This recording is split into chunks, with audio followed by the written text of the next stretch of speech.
We're back. This is the Performance Academy podcast, episode 14, with Josh and Zach. Zach's just Good boy. in position here. Alright, what's good, what's good?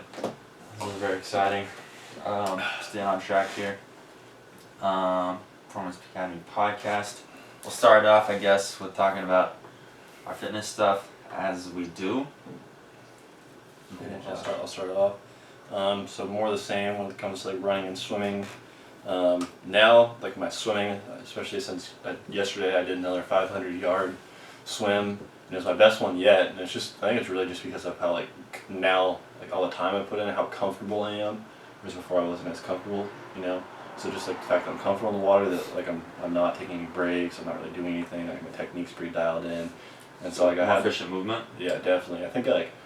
If I counted correctly, because at McCormick I think you have to swim like 24 times back and forth to get 500 yards, because I think it's like 19 meters over there, one length. So like you have to keep track, 24 times, and I'm pretty sure I did.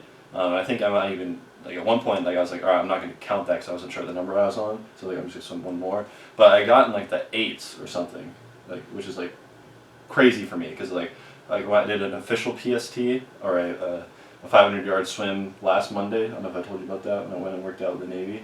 Yeah, you told me. You were supposed to just do the test. Oh, and yeah, then yeah. And then they did a whole ass like. Yeah. But like at that swim, I got like a 10:40 or something like that, and like I wasn't as comfortable, and I just like took a while. Like, I'd stop at the wall, but this time I just went back and forth. That's good. So yeah, that was pretty exciting. And then I'm lifting, and like my lifting is like definitely like suffering. Like I'm not trying to be a lifter, so that's okay, Yeah. So yeah, I think everything's going pretty well. I just got to start adding in more mileage to my running. I'm actually gonna do another 1.5 miles later today, and that's kind of it. Jiu-jitsu is hit or miss sometimes. Like it feels like Wednesday I had a bad day. It's just because I can't train as much as I was. But I feel like if I just do more drilling and whatnot, that'll kind of help me keep my knowledge up, and like visualization and whatnot. That'll help translate so I get more quality mat time in. But yeah, I'm highly active right now. I'm doing a little bit more stretching. Yeah, how many like 2-a-days are you doing? Because like that other day you basically did like a 3-a-day. Because you did jiu-jitsu and then you did something else. Quite a few 3-days. Quite a few 3-a-days. Well, I mean, that's a lot. I mean, you figure when I don't go work out with the Navy on Mondays, because that's like a whole thing. That's usually my workout for the day. But when I don't do that, and I have my normal Monday, Wednesday, Friday, those are all 3 days. Those are all jiu-jitsu, lifting, and swimming. And then the other days is like maybe I work, which is a little bit of physical labor. Yeah. And then maybe some like calisthenics and some running. And yeah, so I mean So how long those Monday, Wednesday, Fridays? How long your jiu-jitsu? Jiu-jitsu is like an hour and a half. An hour and a half. Okay. Yeah. So. And then lift for like an hour or so. Yeah, probably like an hour right now. And then swim. Yeah, swim for like 30 minutes. Yeah. That's a lot. Yeah. That's a lot.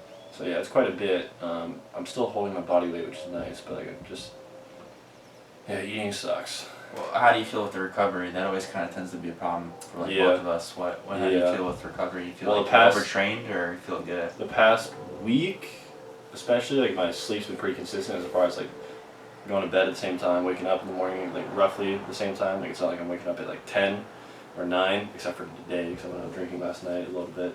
But so like the sleeping, like my circadian rhythm, like when it's like set and like I'm rising and waking at the same time every single day. Like I noticed that's the biggest help. Yeah. But it's better the last week. I'm also looking into getting some some compression pants. Like it's like I've considered getting those too. Yeah. Or like the impulse dot things. I don't know if I've seen that one. It's like little dots you put on your muscles, and it gives like little electric stimulus, Huh. So you get that contraction. Yeah. I think we actually did like a lab on that in something. Huh. It was like I think it's called summation, and then the pulses get faster and faster, and then until you get to tetanus is something like that, like where it walks out. Yeah, the muscle can't even contract anymore. Yeah, I remember doing that, but it wasn't for like recovery. It was just for like the muscle activate. Like yeah, but it's a similar kind of concept of the electrical impulses, and that helps with recovery. Yeah, but I think I'm gonna get those pants just because like I've heard it really helps. Yeah. And like there's not that. So, despite what you think, like there's not actually that many companies apparently that make like true compression garments. Like there's like Normatec is the one I know.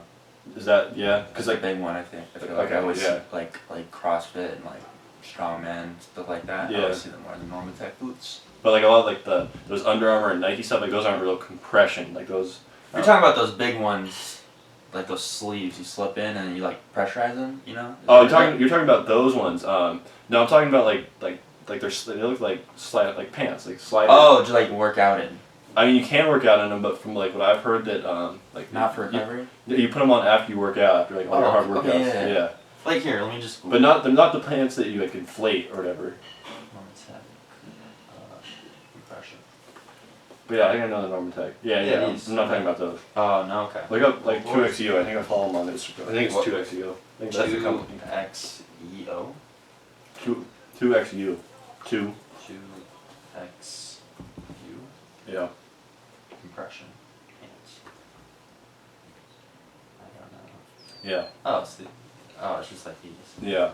Those are like Ruka ones, but like it has to be like because it has to be like a certain amount of like compression on it for it to be considered like compression pants. Like all like the Nikes and ones and whatnot, like They're not tight enough. Yeah, they're not tight enough. Yeah. So. But they help with blood flow. Yeah, like compression, like you yeah, know, rest, ice compression.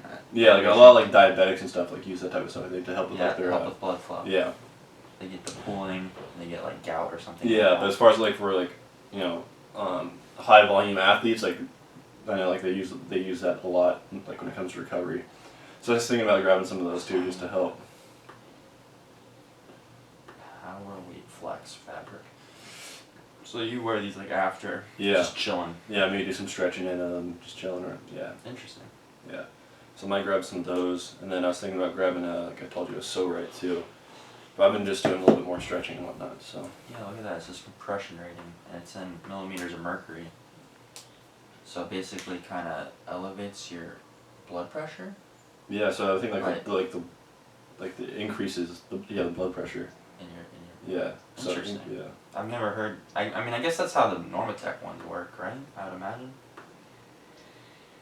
Because I thought you were talking about these. I was thinking about getting something like this. Those would be sick. Those are. That's $1,000. Yeah. So you know, yeah. maybe wait for them to go on sale. I would consider getting them. I wonder if this is. I would imagine it works a similar kind of way. In that. It just you can get more compression. Yeah. It doesn't really say like. I'd have to look into it a little bit more. I haven't researched it all that much, so yeah. But anyways, that's. But know the idea. Yeah. Yeah, that's cool. Your prevention and recovery. Yeah. So that's pretty much, I guess, where you can sit where I'm at for the most part, and then yeah, that's like. So you have any like tests coming up for anything? I just have another one of those physical tests Monday. That's about it. So. Just gotta be. I'm gonna probably rest tomorrow, and then come in fresh. What kind of test? Swim, push-ups, pull-ups, sit-ups. Oh, you just do all of them? Mm-hmm.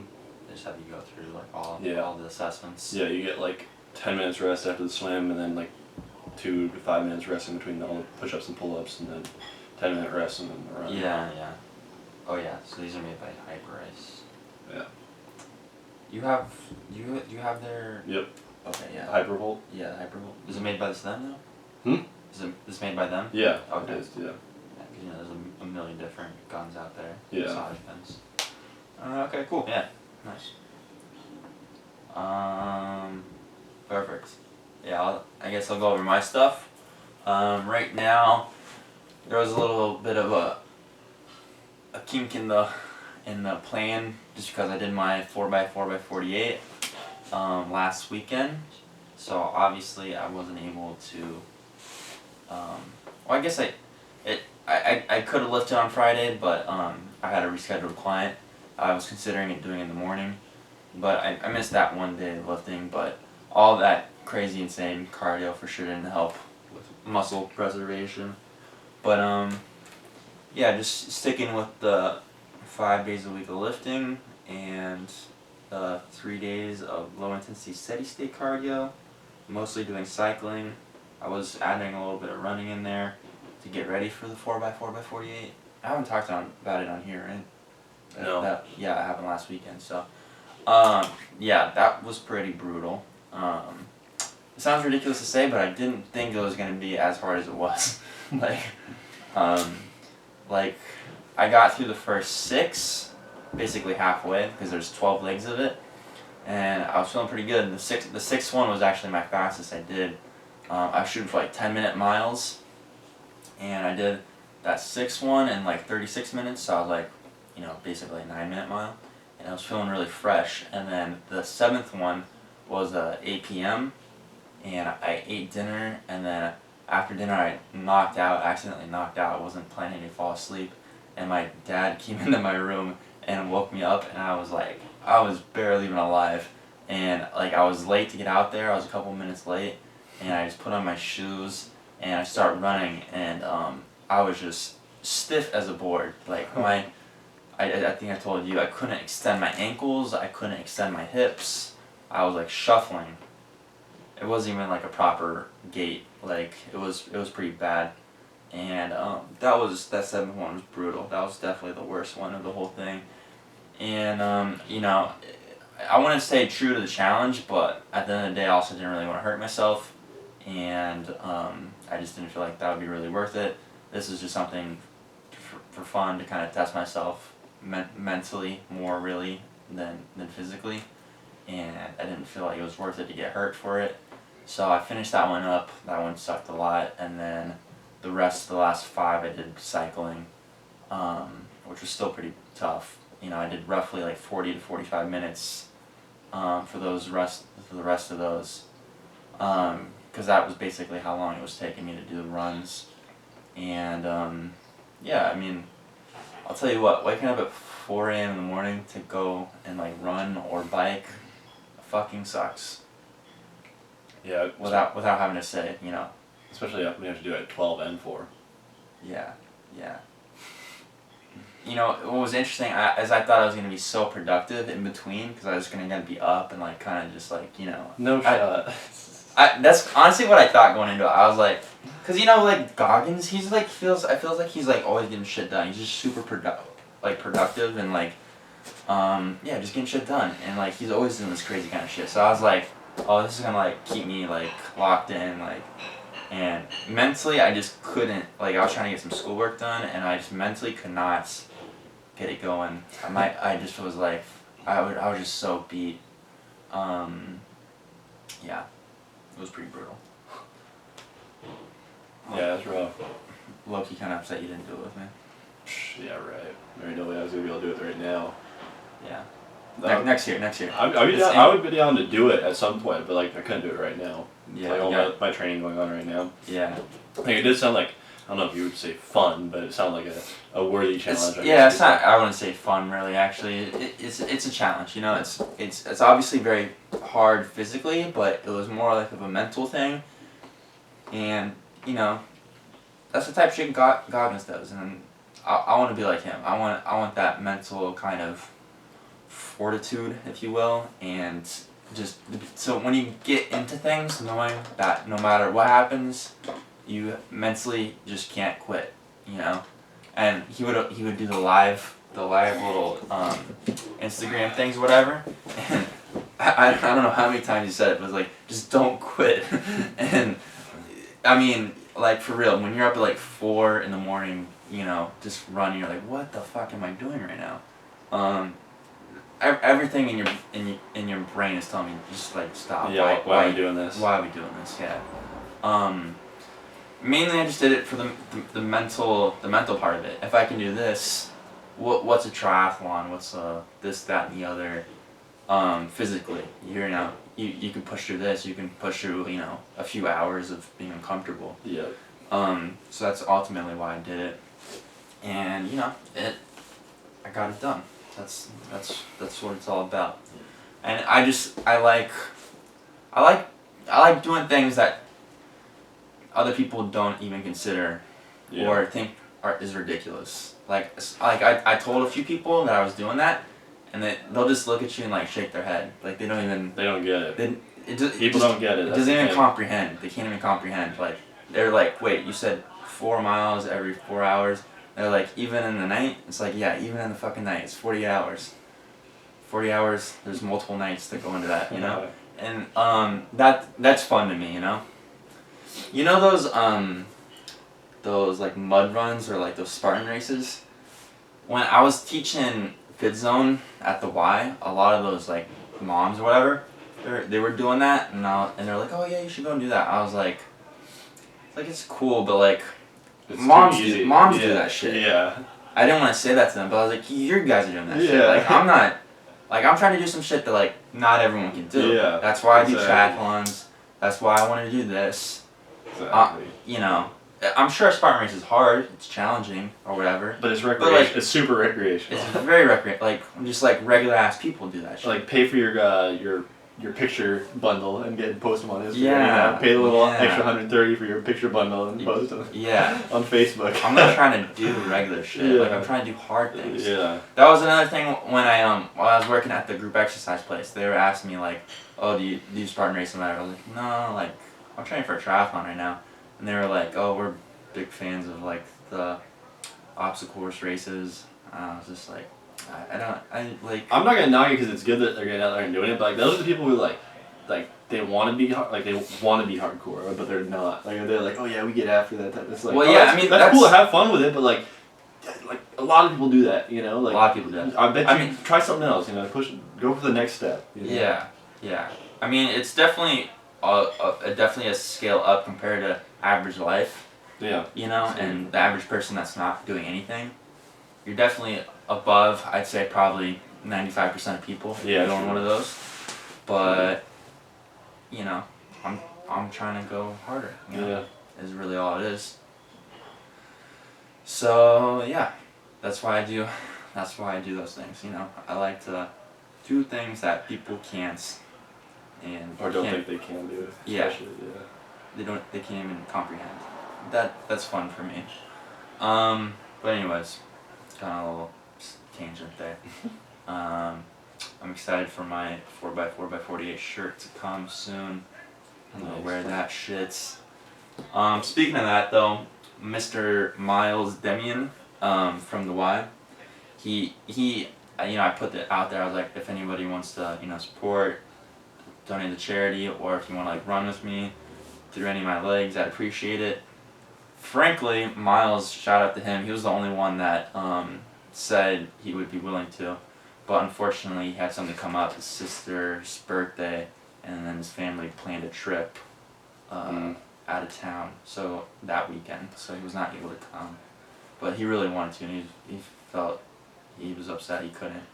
And it just so happened that I ran into his parents at the grocery store last night. I was like picking up stuff That's before I funny. went over to that girl's house, and I ran into him, and it was just a very interesting conversation because I never met his dad, but I ran into his mom a couple times, and she recognized me. I didn't really recognize her right away, and she was like, "Oh, Zach, you're Miles' friend. You did the 4x48." And then his dad was like, "Oh, this is the guy?" Yeah. Like they had talked about me. I was Yeah. like, "Oh, this is cool." And then they're like, "Did you get Miles into that David Goggins guy?" And we were talking about it. I was like, I wasn't sure if he knew about Goggins before Mm-hmm. me or not, but I was like, I might have. I don't know. Yeah. But he's like, yeah, he's been running 5 miles every day, and he's like super into Goggins, this, that, and the other. Yeah. I got like goosebumps. I'm getting goosebumps just talking about it right now.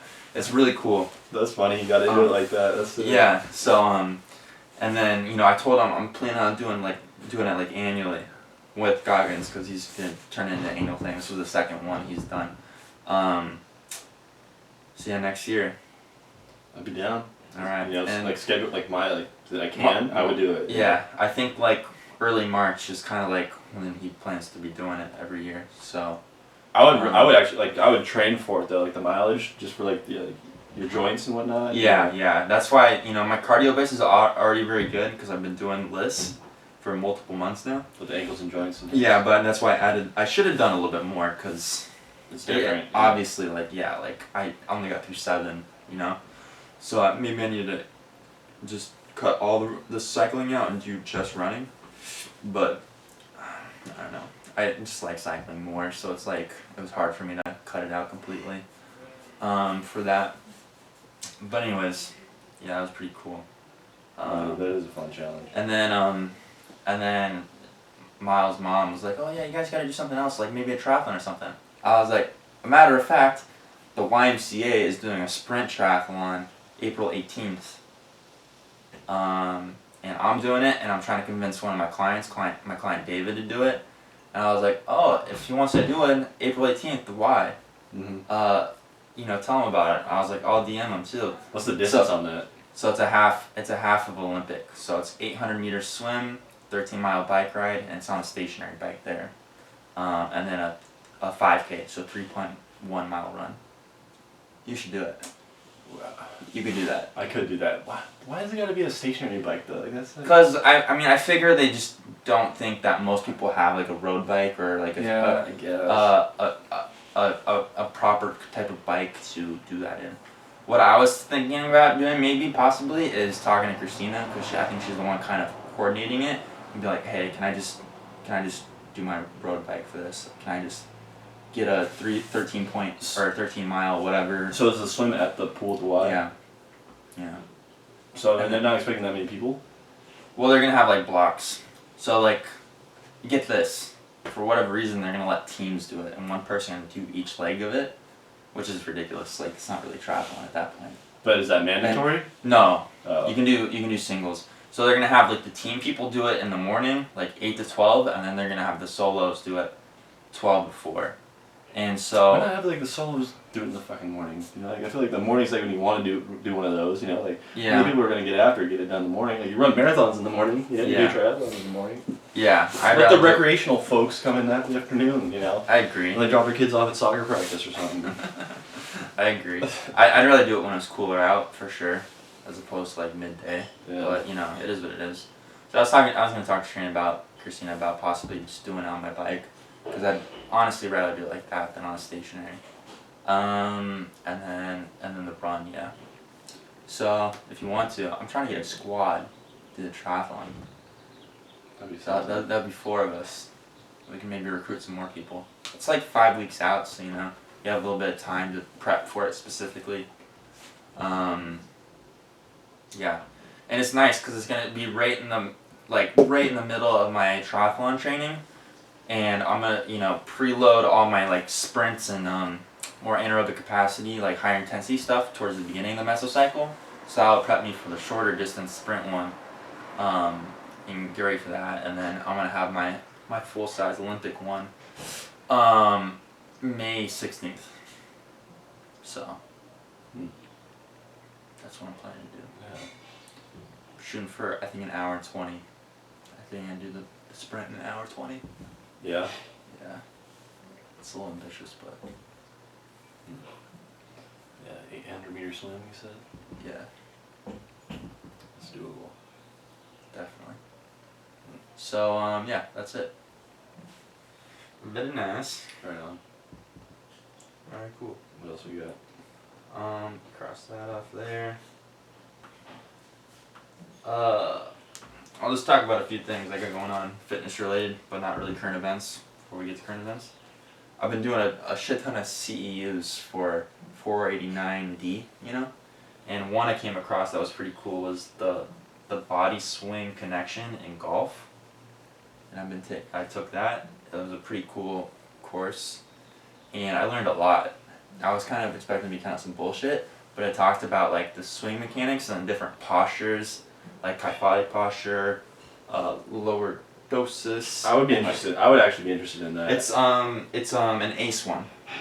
I'd be interested in that. It's like a 2-hour one. You get 0.2 CE. Because like that's a pretty good one to have. And it's really good because it shows you like the different type of golfers. Here, let me bring up the. And also just from like a monetary perspective, like golf, like there's money in golf. Yeah, he talks about that a lot. The guy that did the thing.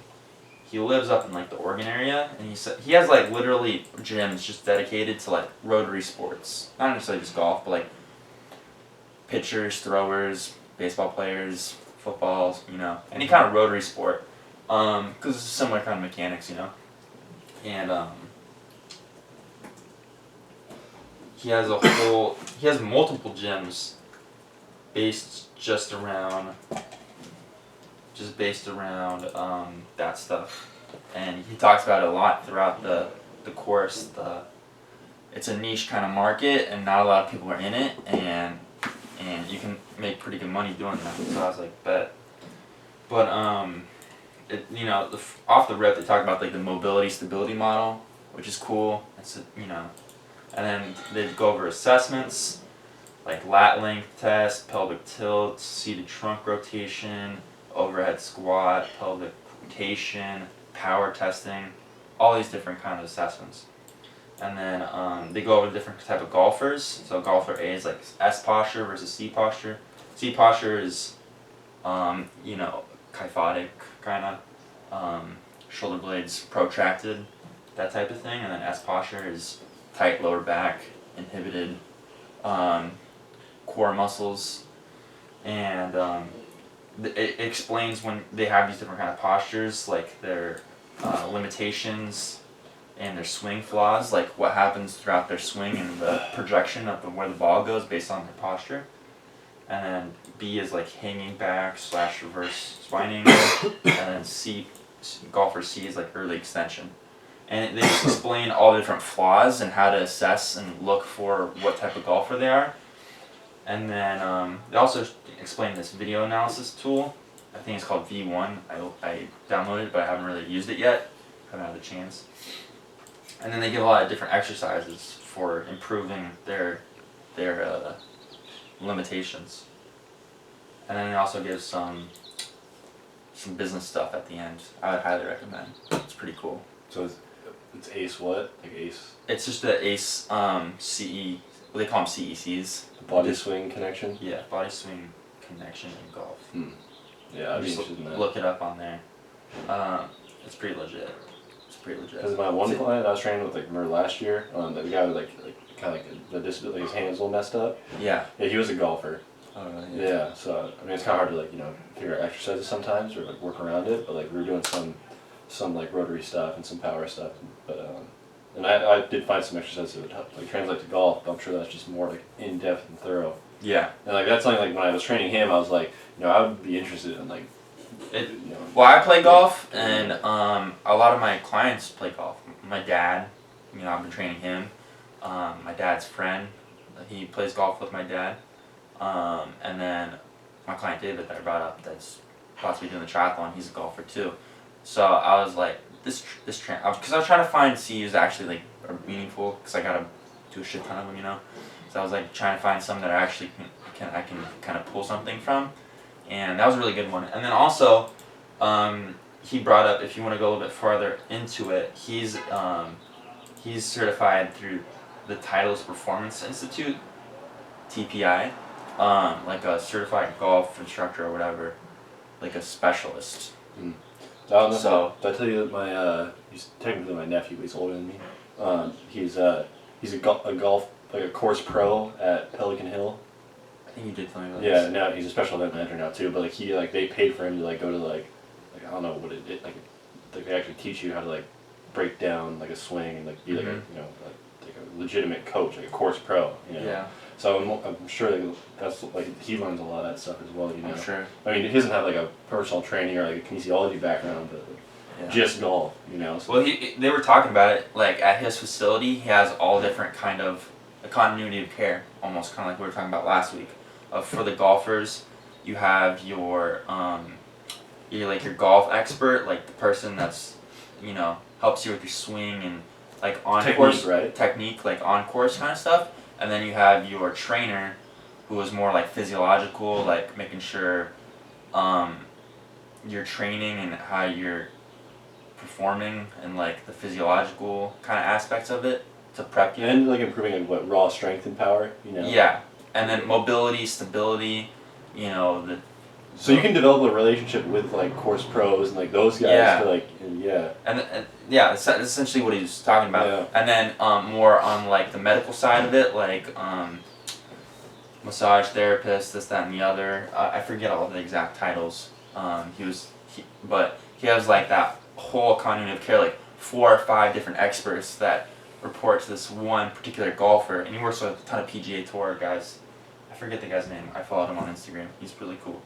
But just these 4 or 5 different experts who all are pretty familiar with golf and know it, but they specialize in one particular aspect of it, and they all kind of talk and make sure the athlete's getting exactly what they need, and that's like that's pretty sick.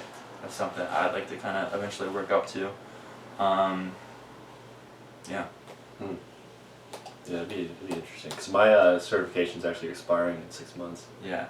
Well, yeah, I'm sure you did a bunch of CEUs for 489D, no? I mean, I don't even remember anymore, dude. Which class is that?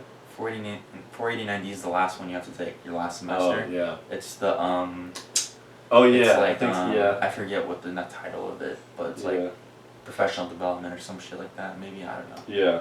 I mean, it was weird because like, we never, I mean, you're not either, I guess, but we never met in person when you're supposed to meet like every so often, you know. Really? Yeah. Was that pre-COVID or during COVID? That was during the summer, so that was during COVID. Okay, yeah. Yeah. Yeah, school's weird right now. Super weird. Yeah. So, 10 out of 10 would recommend that. That was pretty cool. Next, we can talk about... Dude, okay, I'm having a hell of a problem. Why do people think artificial sweeteners are bad for you? It's like that, what is it called? Because like, I watched, Mike Israel, I watched Mike Israel talk about it once. It's the, is it either like the Whole Foods fallacy or the, or it was either that or like the just because something's like, artificial that like it's not as, like it's not as healthy as whatever. Yeah, it's not like a grain or meat or dairy or whatever. Yeah. I mean, I think that's gonna be like a good like meta rule just to like throw out there to like new like people into like nutrition, but like you should like there's nuance to it. It's like you should eat, you know, for a good rule of thumb because you probably won't be eating as much processed like high calorie low nutritional value food, you know. Like you know, being high calorie junk as much if you're eating more whole foods. Well, you know? I've had this problem with my dad, and then also with these 2 new clients, 2 girls trying to lose weight, and yeah, like you said, that whole food kind of thing, like I've been talking about nutrition labels, learning how to read nutrition labels, and one of them said that kind of thing, like, oh, I didn't know how to pronounce it or whatever, the word or whatever, so I didn't eat it. I wish I could remember the food, but it was a good food to eat. It was low calorie dense food. Would definitely recommend. I was like, you can't just go by that hard and fast rule, like, just because something's artificial doesn't mean, because there's plenty of naturally occurring things that are bad for you, you know? It's not because natural things are, and that's the problem with marketing nowadays. Like, they trick you into thinking something's good for you by saying natural, like, ingredients or some shit like that, you know? But I mean, like, artificial sweeteners, if you're trying to lose weight, are like the way to go, because it's all about calories in, calories out, right? So sweetener is sugar that has calories in it, right? When you can take out those, because it's not the sugar necessarily that's the problem.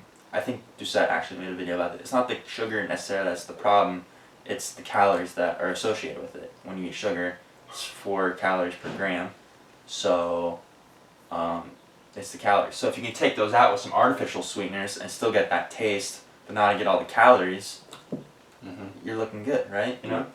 But yeah, like, for example, like ketchup. There's high fructose corn syrup. Yeah. Ketchup. Or what I say? Ketchup. That's just what you say it. Ketchup? Yeah. Ketchup. I say ketchup. I don't know. That's improper. No, it's not. I don't think it's improper. It's just funny. Ketchup. Yeah, it's like saying like, catch up, bitch. You're falling behind. Now I'm gonna be self-conscious about that, but you know, I got some ketchup that's no added sugar. It's because ketchup has high fructose corn syrup in it, you know, and you know that's bad for you, right? It's just added calories that you don't really need, and if you're dieting, you want to cut those out, right? And you can buy ketchup, Heinz ketchup, without that in there, and they replace it with sucralose, which is a fake artificial sweetener, right? And I'm trying to get my I forget what we were eating, but he was putting ketchup on it. I have my no sugar added ketchup right here. I'm like, why the fuck are you eating that when you could just eat this and it tastes literally the same? It tastes. I mean, there's no difference. It's, and it's just weird. Like there's just the resistance. Same kind of thing with like low fat stuff, like sour cream. We were eating like tacos one night, and he's like keeps going towards the whole fat sour cream, when there's the fat free sour cream, or fat free sour cream right there. And again, it's you can tell it's slightly different, but it's pretty unnoticeable. Yeah. Especially if you're eating it like a taco with a bunch of other shit in it. Yeah. And it's just less calories. It's just you're taking out the fat. It's not the fat necessarily the problem, it's the calories associated with it. Yeah. And if you could replace those with something else, why wouldn't you? And like there's just this resistance where I don't understand, I don't get it, Yeah. With dieting. And it's all these little changes you can make that are gonna help you achieve your goal. Do you have any input on that? No, it's just people are just ignorant. They just don't know. They don't know what they don't know. And he's like, oh, I don't trust anything that's like low fat or no fat or whatever. Like why? I don't understand why would you not trust it? What's not to trust? It's just food, Mhm. It's because like a manipulated, artificially created kind of stuff. Because like I could point out 5 other things you ate today that are modified by humans and aren't naturally occurring, and you have no problem with it. Yeah. It's just it baffles me. It's crazy. But anyways, that's it there. But it was hilarious. The 2 girls that I started training, I brought up the 0-calorie sauces and syrups and stuff. Mm-hmm. Are you familiar with Walden Farms? No. Walden Farms, they have dressings and syrups and condiments, basically everything you could think of. 0 calories. It's clutch. Yeah. And like I was like, oh yeah, I told him, I was like, oh yeah, I eat like maple syrup and chocolate syrup and this, that, and the other, all 0 calories. And you should have seen the face on this chick when I said that. She like couldn't believe me. She was like, huh, 0 calories chocolate syrup? I'm like, yeah, people don't even know these things, And it makes dieting so much easier when you can like get the same taste as regular chocolate syrup, but you're not getting all those calories, Yeah. People associate dieting with like cutting out all those kind of foods and replacing them with like shitty vegetables and true. And nonsense, and that's why your diets fail. Like you're eating stuff you don't like.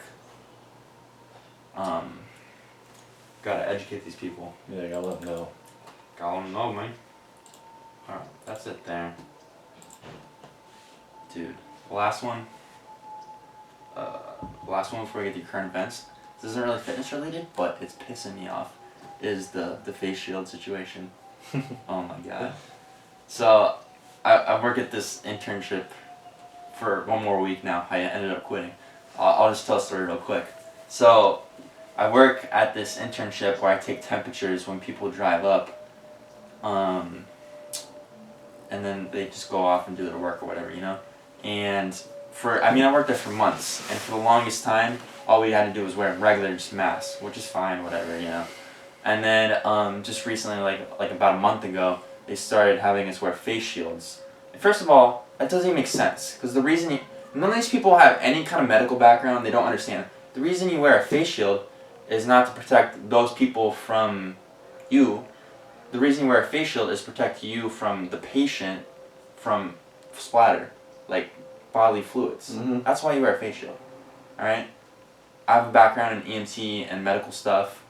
I learned about this stuff, None of these people know dick shit. You can tell. So the application that you're using it for doesn't even make sense. So they tell us we have to start wearing those. And I wear it for a couple weeks, but then I'm like, it's so fucking heavy. You're sitting there for like 6 hours. It's like, I'm gonna take this off. So I started taking it off. The lady comes to the beginning of my shift, calls me out on it and says, and writes me up for it. I'm like, God damn it, this is so fucking dumb. I just can't. What did she say? She's like, oh, I'm sorry, I don't want to do this, that, and the other. I'm like, if you don't want to do it, don't fucking do it. Yeah, you know? yeah, Why yeah. are you giving me like a sob story?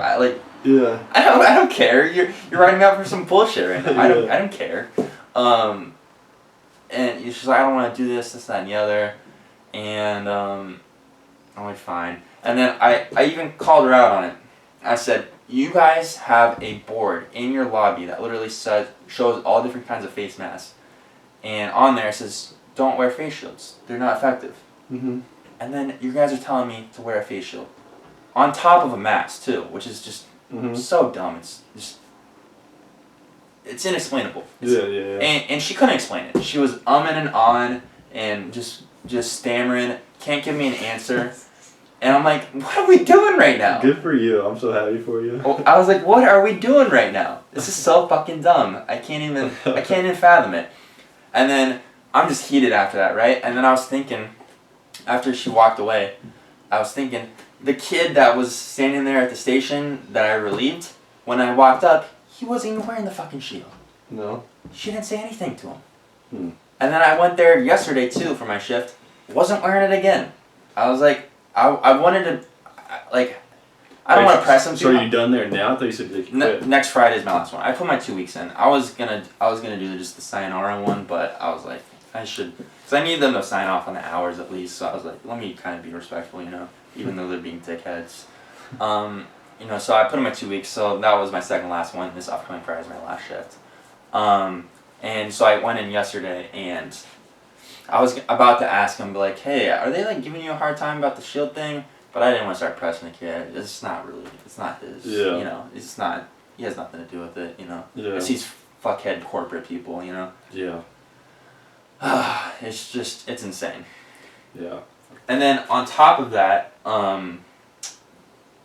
so I'm technically employed through the movement company, I believe, who is like a third party and supplies like the fitness related stuff to the Honda Center. So my boss for a while was the guy that worked at the Honda Center, but then I guess he just didn't want to deal with the shit anymore, and then put it on this lady at the movement company. I think you actually know her, Irene. Mm-hmm. Did you associate with her when you did your... She was the one who was kind of in charge of my stuff. Yeah. She's in the on charge of my stuff for the actual 120 hours for 489D, but I also kind of report to her now for the internship, like the pre-internship hours, you know? Mm-hmm. And, what was I gonna say? Oh yeah, did you ever see this lady? Yeah. Fat as fuck. Yeah, she's overweight, yeah. Roly-poly fat, like... Yeah. And the most ironic thing is she works for the fucking movement company. And if she had to sprint to save her life, she couldn't. She would die. She would die. She can't move. She's so fat she can barely walk. Yeah, dude. I mean, And you work for the movement company. That's why I'm just so over all of it. Just like the hypocrisy. It's like the same thing as the YMCA, you know, but she's another example of it. Yeah. Like all the administration is just... Fat. Yeah. You work for a gym. How are you fat? Yeah. It's insane. And then you're pressing me about a shield. A face fucking shield. Yeah. Get a hold of your own shit, dude. Like, yeah. ask me for some workout advice. I have my own fucking training business. Ever thought about that instead of fucking writing me up for a fucking face shield? Oh my goodness. Yeah. I was so... And that was happened right before I started my challenge. Oh yeah? I was like, you pressing me on this dumbass shit, and I'm about to do something so fucking hard, you can't even understand. You couldn't even... If your life depended on it, you couldn't even do this. And I was about to do that shit. I like held that for like the first couple of legs of that. I was just, ugh. That's so funny. Shit irritates me to no end. I'm so fucking sick of the mask shit and just the bullshit. It's brutal. That's why I just don't do anything with it. I don't deal with it at all. Yeah, that's why I quit that job. I was like so appreciative that health coaching gig came up, and I was able to just sayonara on them, because I didn't want to put up with that for another 80 hours. Yeah. Having to wear that fucking mask and the shield. No way. I'm done with it. I wear the mask only for like particular clients that I've worked with for a long time, and who are older, and like, you know, I have that relationship, and if they feel more comfortable, like, I get it. Otherwise, if you're asking me to wear a mask, you can just fuck off. Like, it's just, it's fucking I stupid. have the same attitude. Yeah, it's been a year. Yeah. It's been over a year now. Yeah. Why are we still wearing masks? It's ridiculous. Anyways, alright, that's it for that. I just had to rant a little bit. Alright, current events. First off, this one's a little bit older, but did you see Tiger Woods' Yeah, of course. thing? Yeah, of course. Dude, so he had 2 leg fractures and a shattered ankle. And Jeez. that's pretty rough, you know? That is rough. And, you know, I saw on a couple different Instagram pages reporting about it, people in the comments being like, you know, this is just a setback, this, that, and the other, come back, we'll be fine. I don't think people understand. I think he's like late 40s. Yeah. I mean... Well, I mean, golf is like the only sport where you can be competitive, like older. I mean, yeah, it's a significant, like, I won't be surprised if he's done, you know? Yeah, I was like, people don't understand, like, he's probably like done. Yeah, I mean, yeah, I will be really surprised if he makes like a real prominent like comeback. Yeah, where he's back and like winning major tournaments. Like that's yeah. Especially the ankle thing with just rotary sports, and like people don't understand how important your ankle is for like force production, and when you shatter it like that, like dude, I mean, that's like a catastrophic injury for. He's Tiger Woods, and he has all the money in the world to get all the medical shit he needs, but like, I mean, that's pretty brutal, you know? Yeah, that's rough. Yeah, so I feel like just a lot of people out there just have no real understanding. Hopefully though, we'll see. Yeah, I mean, you can always hope for the best, but you know, two leg fractures and a shattered ankle. I mean, if there's someone who's gonna do it, it'd be him, because he came back from like that his back. Remember how messed up his back was? Yeah. So I mean, if someone can do it, I do think he was the type to try and do it for sure. Yeah. But yeah, still best of luck to him. But I won't be surprised if he's done. Yeah. Alright, so that's it for that one. Next is this Instagram post I saw from Ian Smith Fitness, you know? Yep. I love that guy. He's a cool guy. He just spits facts, bro. He just spits facts. He's pretty unapologetic too, which I appreciate. Yeah, he's just, you know, he's like what I want to be when I grow up, you know? He's a gym owner. He's just very upfront. He's much like Greg Doucette and just telling you what you need to hear, not what you want to hear, you know? Yeah. And he posted on his Instagram this COVID-19 study, and they examined 100 different countries and found that 2.2 million out of 2.5 million deaths occurred in countries with high levels of obesity. So I mean, if correlation was ever, you know, I mean, it's just like causation. Yeah. It's just like, why are we pretending? Yeah. When you're fat and you're overweight, your body's compromised. And all anyone wants to talk about in the government and the media is wearing a mask and keeping your distance and vaccines. And no one's talking about your physical health. It's the most important thing. And they want to close gyms, fine gyms, destroy them. They want to destroy Ian Smith's Atlas Gym over in New Jersey. They want to destroy Bradley Martin's gym over in Woodland Hills. Well, it's over Bradley Martin's gym. He's keeping it open. Oh, yeah. And they fined the fuck out of him. They've turned off his power. They had to work off a generator. He recently went on TFAT-K and talked about it slightly. He didn't talk too much about it because he's still in the legal system and he doesn't want to talk about it too much just for whatever reason, you know.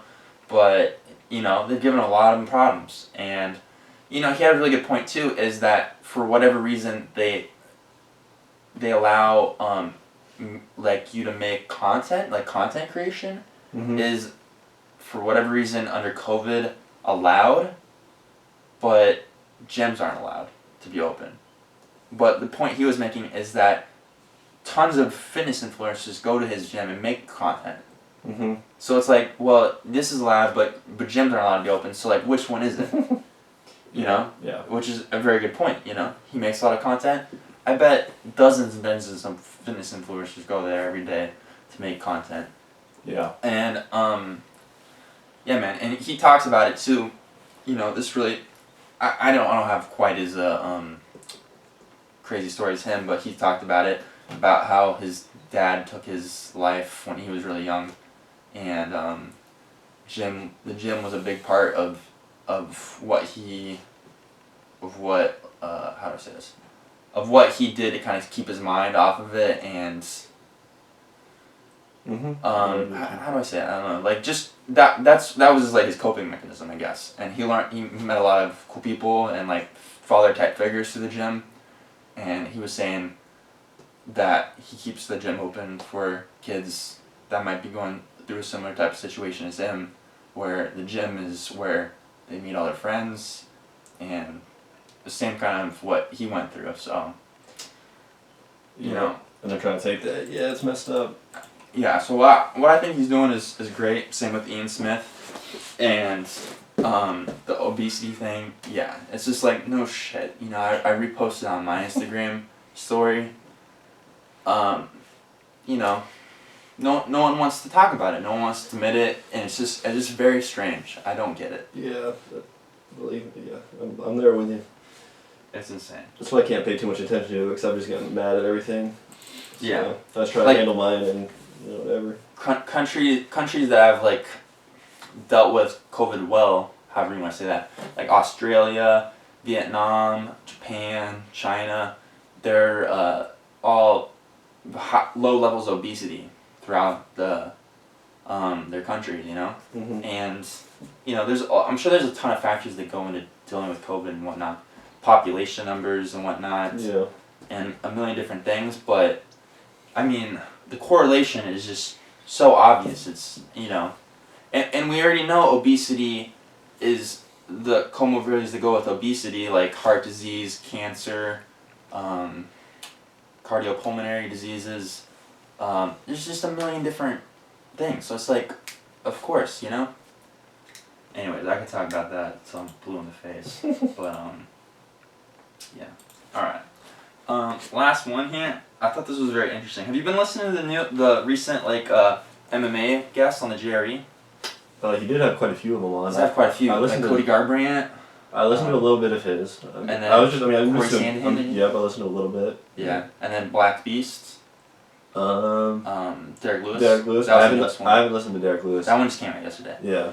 But what I've noticed is, you know, I think Joe's a pretty big fan of Whoop, you know, and he asked Cody and Corey about like wearing a heart rate monitor and that kind of stuff, and they both kind of said the same thing, is that the Whoop basically just gave them the same kind of thing every day, like their strain was too high and their recovery is too low, and that they should take the day off. And they both said, what the fuck do you expect me to do? I'm training for a fight. I gotta work out. I gotta get in shape.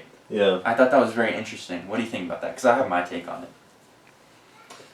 I mean, during that period of time, like, I feel like that's when you're in camp, like, you do just have to, like, push through that. Because, like your off season, or you're not in camp, like, that's when I feel like you could listen to your Whoop a little bit more when it comes to recovery and whatnot. Because you want to do, you know, high quality training, and keep preparing for that way. But, like, when you get to, like, when you go into camp, you're tuned and ready to go and just push it for however many weeks until you taper down. But, like, while you're in camp, like, you do need to, because it's also mental. You know, you're getting that mental, like, fortitude that the Whoop isn't really monitoring, you know?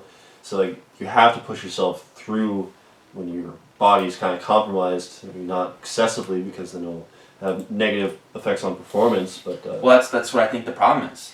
What's a lot, you're going into the fight compromised. Well, I mean, that's why you have to have a tape, like, that's why they have a taper and everything, though, too, you know? That's why they taper the last week and a half, 2 weeks of their camp. I don't think, like, a lot of UFC fighters are doing it very smart, though, because, I mean, people get hurt all the time and pull out of fights and get sick. Like, Cody Garbrandt, he was talking about how he had COVID for, like, months. Yeah. And he never stopped training, and was just kept persisting and persisting, because when you train really hard, you're depleting your body, and you're compromising your immune system in a way, because you're just using all these resources to rebuild and refuel and, you know, make sure you can get back to 100%. And certain things have to take a back seat, and that's upsetting your immune system. Well, that's different. So I agree with you when you're sick, because like most of my life, I've always just worked out or just kept pushing like through sick or small injuries. And it's just exacerbated and made it worse. Like now I'm of the camp that like if you're sick, then that's when you really do need to like cut it back. Mm-hmm. If you're healthy and whatnot and you're in camp, like you should be pushing it. And if you notice something like you're like, oh wait, like I'm kind of like something's feeling wrong type thing, like that's when you should wind it down. But you definitely like that mental fortitude that you get when you're really pushing yourself. I think that's really important, because when you're in a fight, like you're getting punched in the face. Like odds are things aren't going well, and like you're having all these mental demons. Like you have to push through at that point. I feel like you can push yourself mentally in a really hard workout, and that doesn't have to compromise your recovery. You know what I mean? You don't have to have those type of workouts like all the time, where say you're getting a shitty recovery, and you're still like, have a bad recovery. I don't know what most fighters' camps look like if they're doing too much hard. I'm sure both of them said they're doing 2-3 times a day of like really hard of strength training, jiu-jitsu, striking, sparring. Corey said he still does sparring. Cody not quite as much nowadays. Max Holloway. I was gonna say Max Holloway didn't do any. Yeah, they didn't talk about the whoop strap. But the thing is, what he mentioned is he's not doing any sparring. He wasn't getting injured. He wasn't going super hard all the time, and he was flowing more and just kind of learning patterns of fighters and doing more strength and conditioning. And look at it. I bet if you had him on a whoop, he wasn't maxed out on strain every single day, and he's shown some really good performances lately. He did also mention though, and it is important to like also say that like he can do that now because he put in the hard sparring when he was up and coming. So like now he's at the level where like now he can kind of do that. Yeah. So he's paid his dues. I think that's more towards what you're talking about earlier with like the mental aspect of it, is like when you get punched in a fight, you got to know how to mentally deal with that and not get too like what Max overwhelmed and shocked and like, oh shit, like what's happening right now. Yeah. But I think all three of those guys, Corey maybe less so. How many fights has Corey? I don't know. I'd say they're all pretty well seasoned fighters. Yeah, for the UFC, like they've been fighting for a while, because it's no easy chore to get into the UFC. Yeah. So, yeah, and then to be high ranked guys. Cody's been a champ. Max has been a champ. Is Max a champ right now? No, I think Alexander, whatever his name is right. He has to get his belt back. That's right. Remember that? Yeah. I think it could have gone to Max in the second fight, but they gave it to. That's right. Yeah. And then Corey's like a top 2 guy or something like that, top 1, top 2. So I think there's a huge problem in MMA nowadays of people just being chronically overtrained and just they're thinking more about volume and like getting as much work done as possible and not being as deliberate with the work and coming into the fight more fresh. I think that's like where like sports scientists are becoming more and more popular. Because like they have like their coaches, kind of like monitor all the other coaches, like their head coach, Yeah. But they're like in the fight game. Like they while they do have some understanding of like minimal of like sports science, like they don't really have like that real foundation. No, so I think sports scientists are really popular and up and coming. Especially Corey, what he was saying is he basically puts his whole camp together himself. He has like coaches that kind of, demonstrate things and explain concepts and what he needs to perform. But like the day-to-day like work he puts in, he does it all himself. I'm just like, why at that high a level are you doing it? Like, I don't think he has any kind of kinesiology background. I just think they're all overtrained constantly, and it's just Probably likely they are. Yeah. And the important thing that on the Whoop it always talks about is there's a difference between overreaching and overtraining. I think overreaching is important because you need to build that extra stimulus to get the adaptation, right? Because if you're not reaching enough, you're pushing yourself to like the point that you can handle and not going above that. You're not going to build the adaptations you need, right? but there's a spectrum, you know, and I think they're way high. There's like balance, and then like overreaching, and then there's overtraining. I think for those 6-8 weeks or whatever it is, how long they're maybe 10 weeks. I think Corey said it's 10 weeks. For those crazy. Yeah, for those however many weeks, you're constantly overtraining every single day. Because if you're doing 2-3 days a week every day, there's simply no way your central nervous system is, and your autonomic system is recovering properly. I mean, at the intensity that they give each session, then yeah, I'm sure.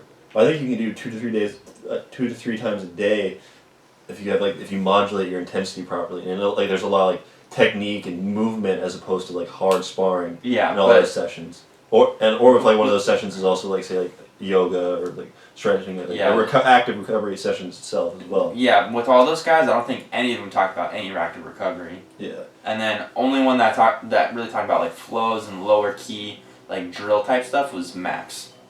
Yeah. All the other guys, it was just like balls to the wall, strength and conditioning, sprinting, sparring, that type of stuff. There's simply no way.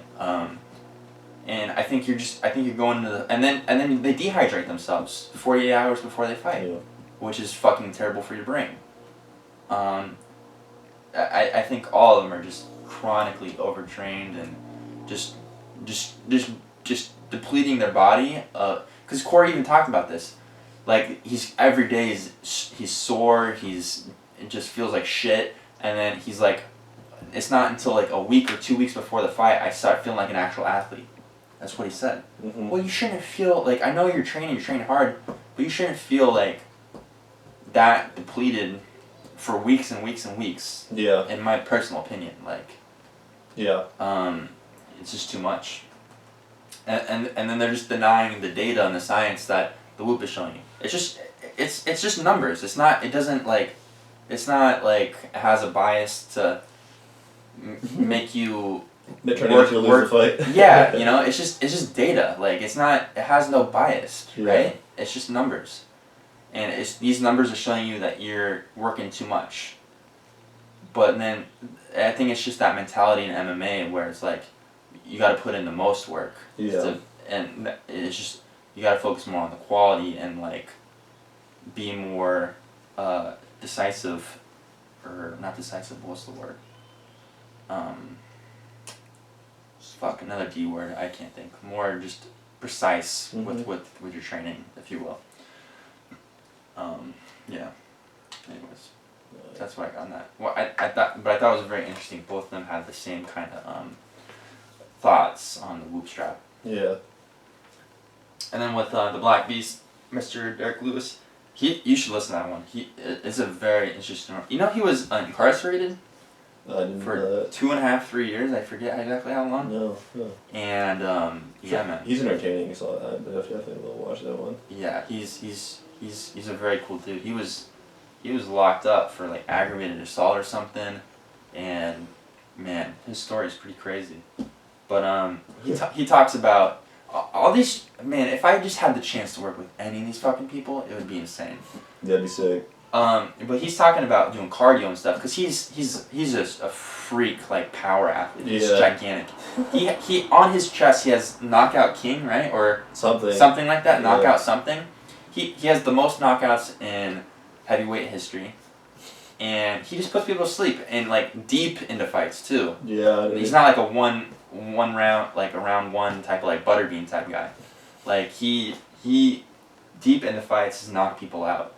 But he's so crazy. Yeah, it's insane. And you know, he was talking about with Joe. He was like, yeah, like the one thing we focus on the most is my conditioning, because like that's the only weakness. I was like, yeah, he's right. Yeah. It's so bad. Yeah, it's pretty bad. And but he was talking about how he needs to get better at conditioning, and he's like, oh, I need to start adding. He says he does conditioning. He does like Stairmaster, and like the elliptical. I think he said something like that. But he's like, I need to start adding in running to improve my cardio. And he's like, yeah, I do like a few miles, but he's like, I hate it so much, I don't want to do that. I'm like, well, dipshit, why do people think running is the only way to improve your cardio? Yeah. it's probably one of like the worst, frankly. Mm-hmm. Cause especially for someone like him, he's what 375, I think. Yeah, no. It's terrible for your joints. Yeah. When you're that heavy, all that compression on your knees and your hips and your low back. And he's talking about how he's doing a Stairmaster. That's amazing cardio, and it's low impact. Or the elliptical, even better, low impact. And you just, I don't understand why people think you have to run to improve your cardio. It's one of like the worst, really. Like cycling, swimming, even just fucking jumping jacks. Like you know, there's a million different ways to improve your cardio. And he's talking to like, oh, I gotta start doing it and improve my cardio, but I hate it, this, that, and the other. I wish I could just talk to him and be like, hey, dude, just get on an Airdyne bike and just do that for like fucking 20 minutes. Yeah. For 6 days a week, and your cardio would be just through the roof. Yeah. You could do intervals too. Yeah. And just running like a couple miles on the track doesn't even translate that well to MMA, really. Because you need more circuits and intervals like that, because that's the flow of a fight. There's ebbs and flows where it's lower intensity and really high intensity.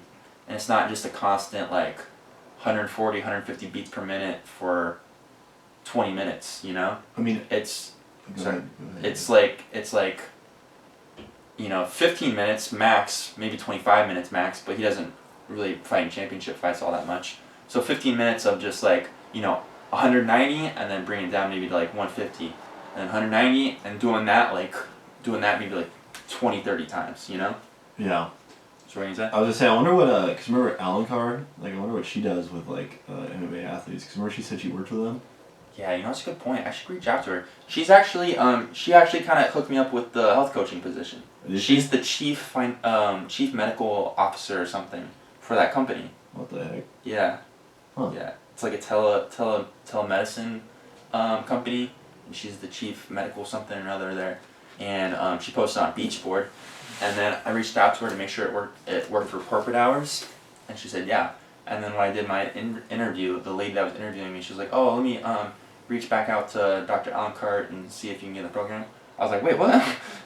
I guess she accepts who goes in and out. I was like, if she doesn't accept me, like, fuck, bro. Oh, geez. I had it for like multiple classes. Like, oh, bitch. Yeah, bitch. That's so funny. Yeah. But, that's a good point. I should reach out to her. Imagine you said no, you're like, it's like, okay. Yeah. Yeah. That would have been That's shitty. cool she hooked you up with that, though. Yeah.